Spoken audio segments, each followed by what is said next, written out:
Peace, family. As you know, I'm always talking about black people having ownership and control over our own existence and governing over our own affairs. And if this recent vice presidential debate did not push us in that direction, I don't know what will. I didn't get to watch the debate. Actually, I forgot about it. And to me, the vice president is not nearly as important as the president. It is he or she that sets the agenda that everybody follows. So with that being said, there was two vital points that came out that drew my attention. First of all, you know, the reaction that JD Vance had when he found out that the moderator was fact checking some of the things that he was saying. JD Vance, who previously was saying that the Haitians in Springfield, Ohio, backing up what Donald Trump was saying, how they're eating dogs, cats, and pets of people who live there. JD Vance, on an interview on CNN, stated that he created this story to bring attention to this subject that he cares about, even despite the fact that the governor of Ohio disputed it, who was Republican, and the mayor of Springfield, Ohio, where the Haitians are legally, he also disputed these claims. And JD Vance got to stuttering to the point of it was uncontrollable. Well, I was under the impression that there'd be no fact checking. So let's say what you say is true, JD. Let's say that you believe that there was going to be no fact checking during this vice presidential debate. If you did know, would you have showed up? So when you did make your presence there, it's the fact that you figured that they would not fact check what you say, and you can continue spreading these lies during a vice presidential debate. I don't know how we as a people got to this point, how we navigated to get here. How do you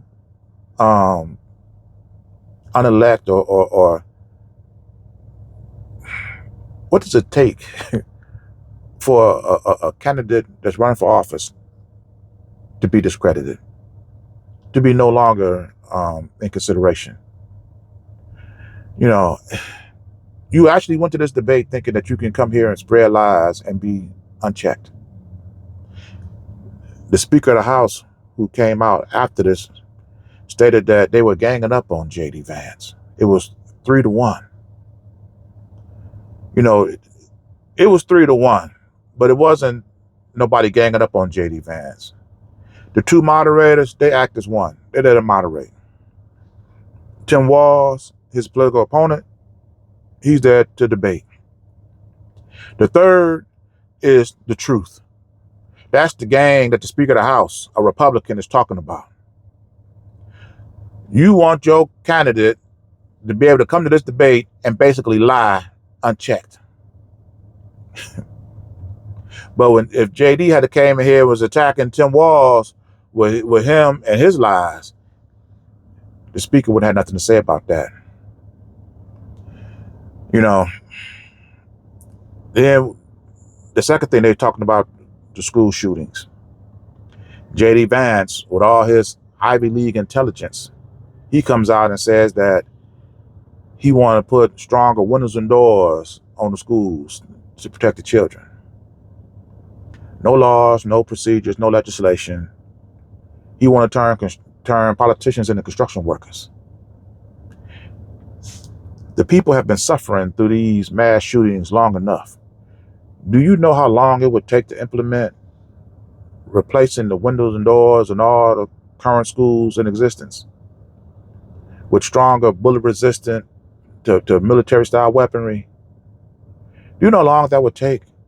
The cost associated to it? I don't see it. I don't see this intelligence that Tim Walz said that he was fearful of, because JD Vance is a Ivy League educated guy. Look, I got a GED. And when I got my GED, it was all in lowercase letters. But I would mop the floor with JD Vance and his Ivy League education, talking policies and procedure. Tim Walz was talking about doing what politicians are supposed to do, passing legislation to protect the people, making it harder for people who will commit these type of crimes from getting guns in the first place, enacting stiffer punishments for those who violate it. I don't know where JD Vance get this mentality from, or you want to talk about crazy spending and how where do you find the money to do what JD Vance suggests? So as long as you got school shooters outside the door, outside the building, I guess the children it is technically safer then, huh? But you don't want to address policy and legislation that will stop them at the home to prevent them from getting, like, don't get me started. Don't. And here we have now Melania Trump has come out with a video and a book talking against the policy and procedure that her husband, former president of the United States, Donald Trump, has enacted. Here we are in the 38th, 39th day before electing the president.